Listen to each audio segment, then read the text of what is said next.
Thank you, Connie. Certainly.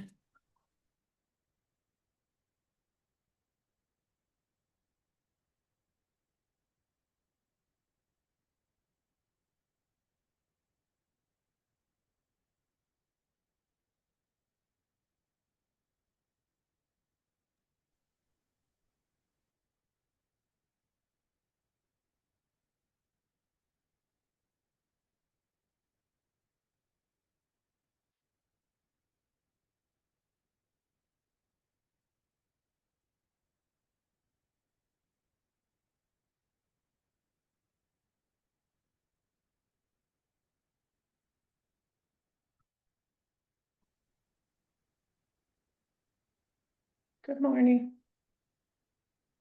Good morning. Can you hear me? Good morning. Good morning. Yes, I can hear you. Okay, all right. Okay. Okay. Good morning. Okay.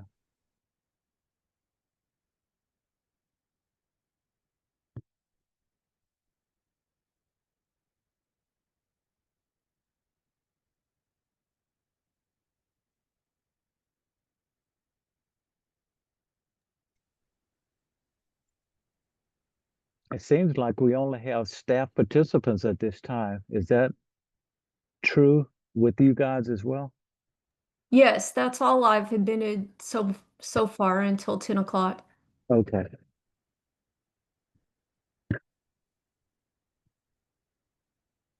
All right, it looks like it's 10 o'clock. Are you ready? Yes, I am. Okay. So All right. uh, should I go ahead and I mean, there's nobody else on the line other than staff. I've been admitting them all right now, Wes. Okay.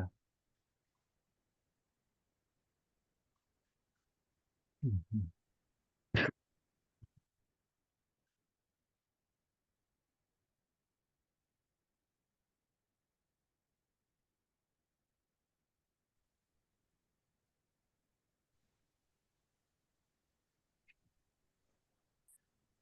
Good morning to everybody. Good Good morning. morning. Good morning. We are Workforce Solutions Greater Dallas, and we want to welcome you to the IT Service Management through a Managed Service Provider Bidders Conference. For our benefit, we would like for our participants to put their name and their company's name in the chat. We appreciate it.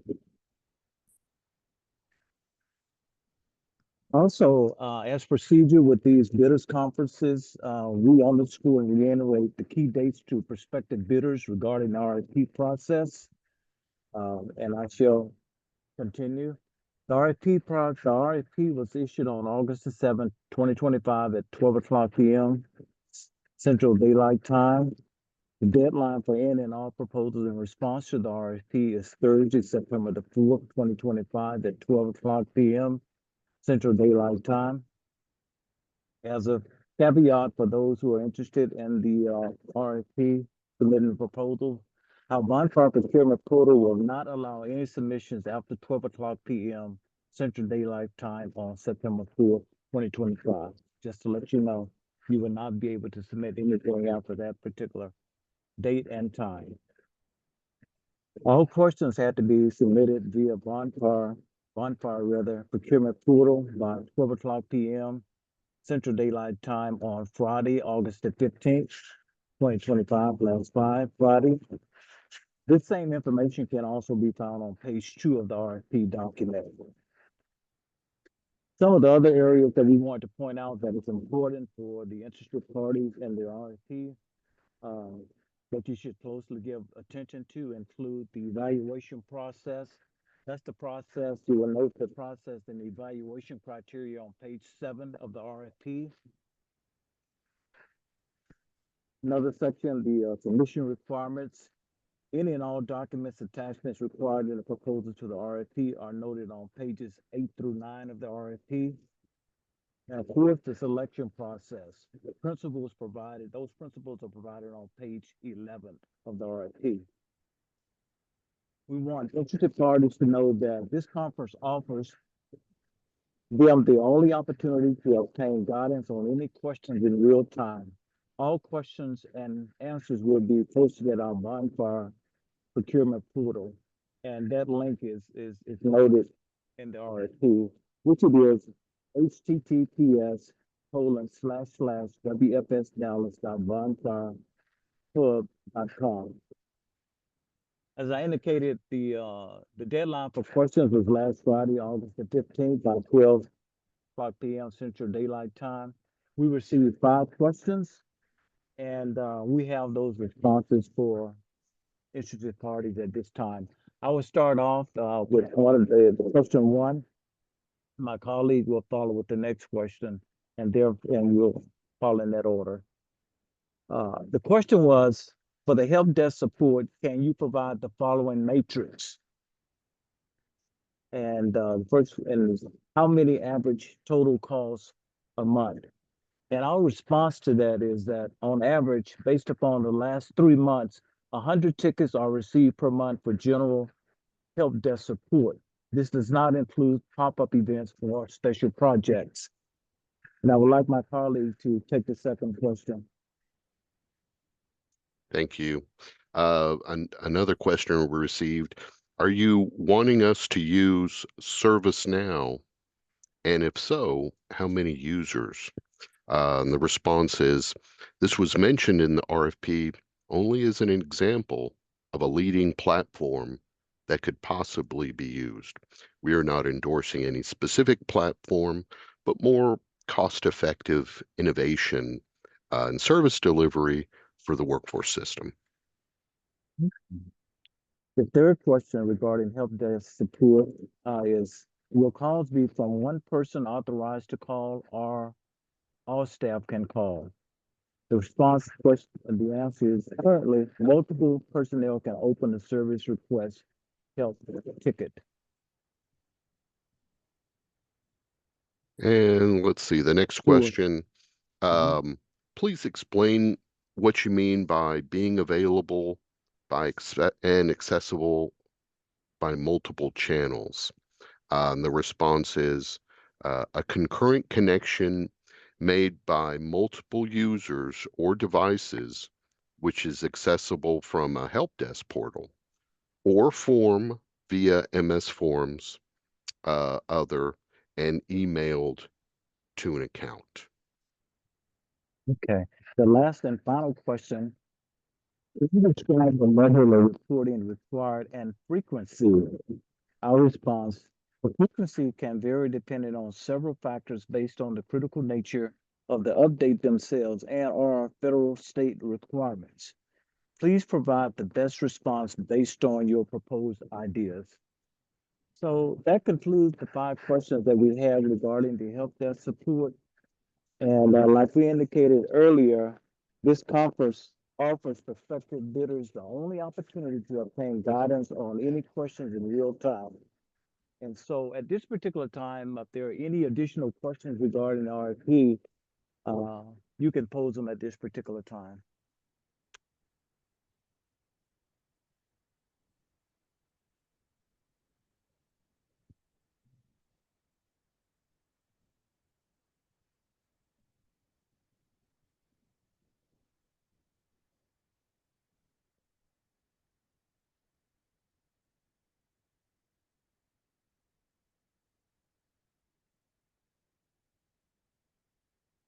Do we have any additional questions at this time?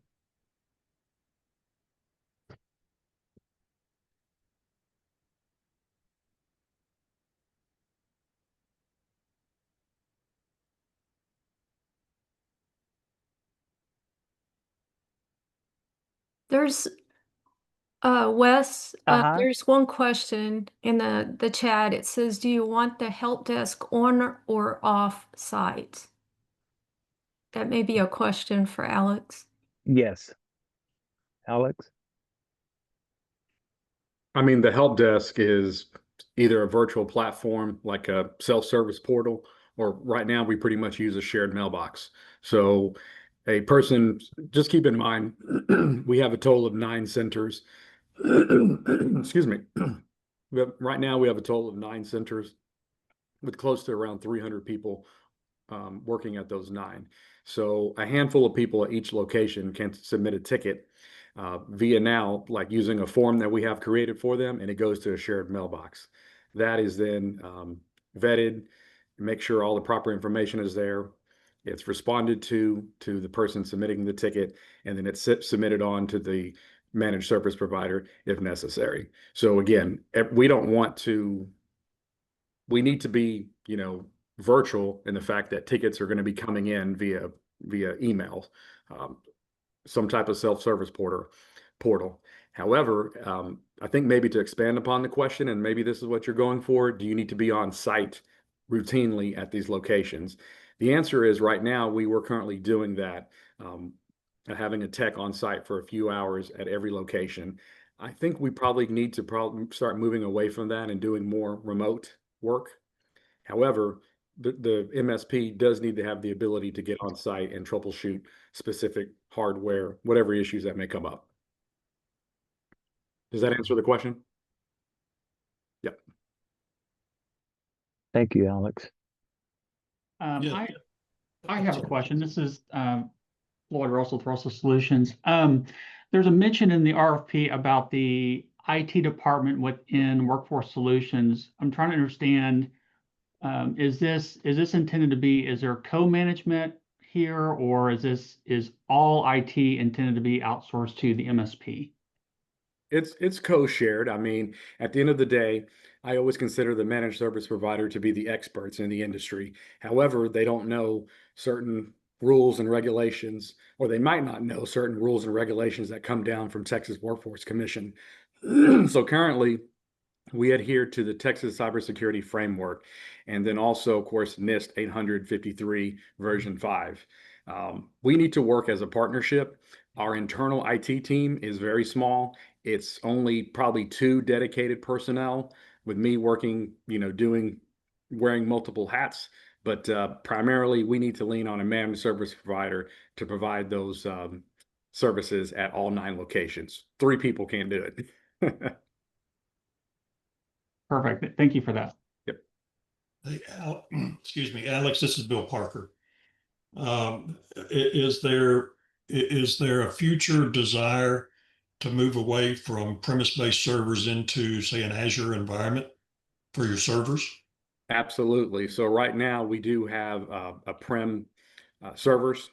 We have a core controller at our main office, and we are using right now AD and Intra synced up. So we're in a hybrid environment now, but we've noticed a few things with that we would like to get away, especially as we continue to work more hybrid. So going to a more cloud-based solution for our Azure accounts would be great. Absolutely. Okay. Another question that I have for you is in the background of the current system, part 5, it shows that there are 700 desktop personal computers and about 150 laptops. Although earlier it was mentioned that across all the locations there are about 300 users. So I'm trying to understand the differentiation between those two. On the numbers, I would say there's probably, well, again, you gotta Workforce Solutions is a unique operation. So it takes a conglomerate of subcontractors at each center. So I hope this doesn't scare anyone off. And what I mean by that is that you have Workforce Solutions actual employees at one location.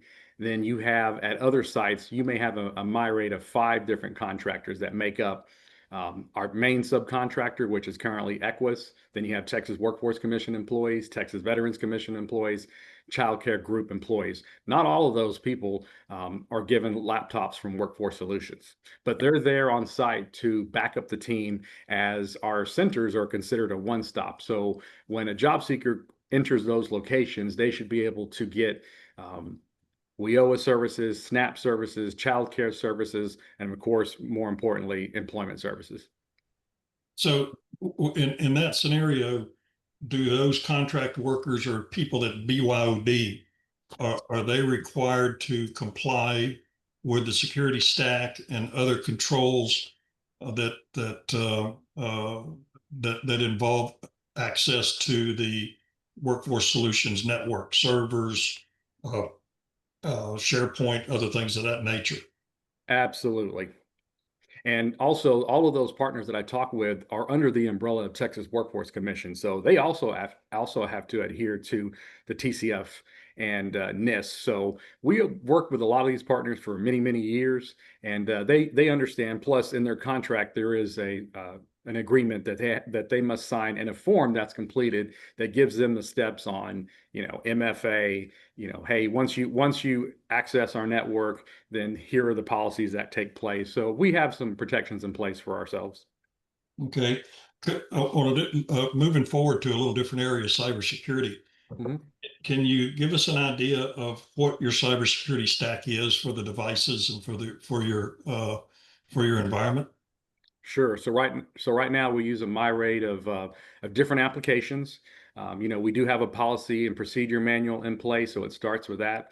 As far as physical security, we do have access controls at most of the locations, so we have physical security at the locations to keep unauthorized personnel out of the server rooms. We do cybersecurity and security awareness trainings for our team. We send those out. They get those actually twice. So one is sent out by the state, and then we send another one out like midsummer. So I think we just completed one internally for July. Then, of course, we have encryption, full encryption, EPDR, XDR, Okay. firewalls, you name it. Okay. How about MFA, security sorry, MFA. I'm sorry. I'm sorry, I said MFA, almost forgot that one. Okay. And security stacks that are solutions that are installed on the devices. What do you use? EPDR EPDR. and Okay. a patch management solution. Okay. Let's see.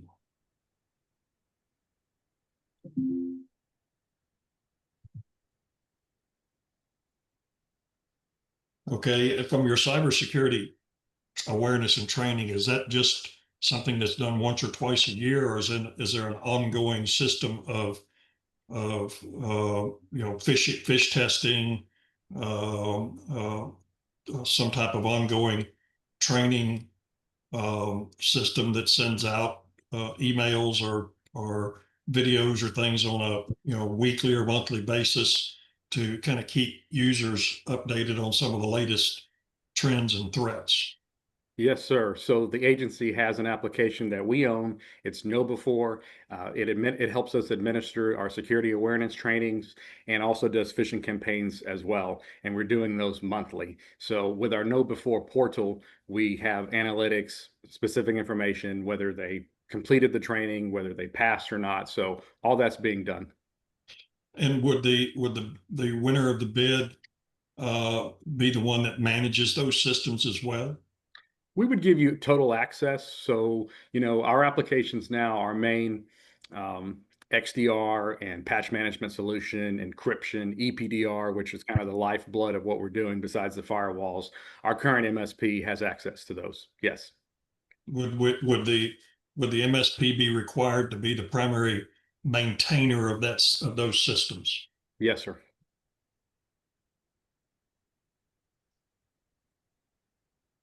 Are those systems set in stone in terms of the particular solution that's used? Would the agency be open to possibly improving or changing those systems? Of course, we want to bring in the best solutions to secure our environment, and we know there are different strokes for different folks, and what works for one company may not work for another.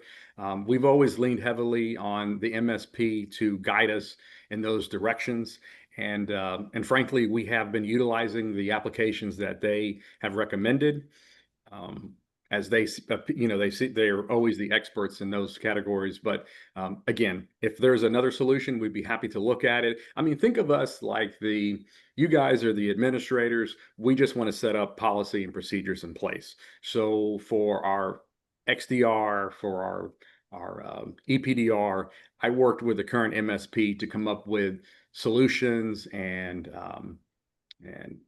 like GPOs, just, policies within those applications to ensure they adhere to our standards as well as the TCF assessment, or TCF, Texas Cybersecurity Framework. Sorry. Fair enough. Okay. I think that's, the questions that come to my mind right now, those are the primary ones. If anybody else has any other questions, then I'll turn it over. But we are able to potentially submit additional questions, say, in the next day or so, for some other specific questions that our team may have based on this meeting. We can't, like I indicated earlier, the deadline for any and all questions were August the 15th, 12 p.m. And also today is the only opportunity to receive final questions regarding RFP. So no, after today, no additional questions. Okay.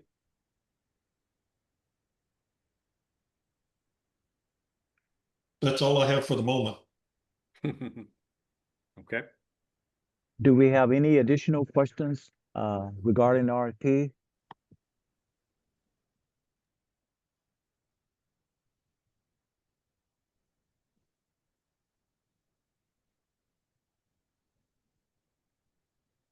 Hearing none.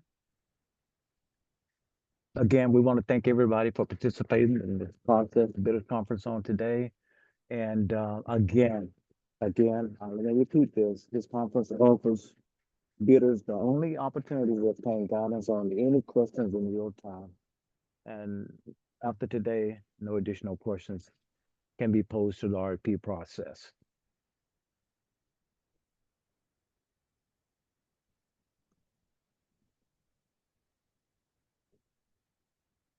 Last time, final time, any additional questions? What we will do is regarding the 5 questions that we received by August the 15th, we're going to make those available as well as the recording as of today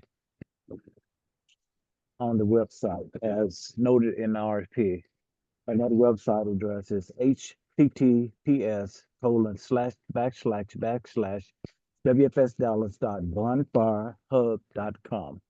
So those questions as well as the recording will be made available at that particular address.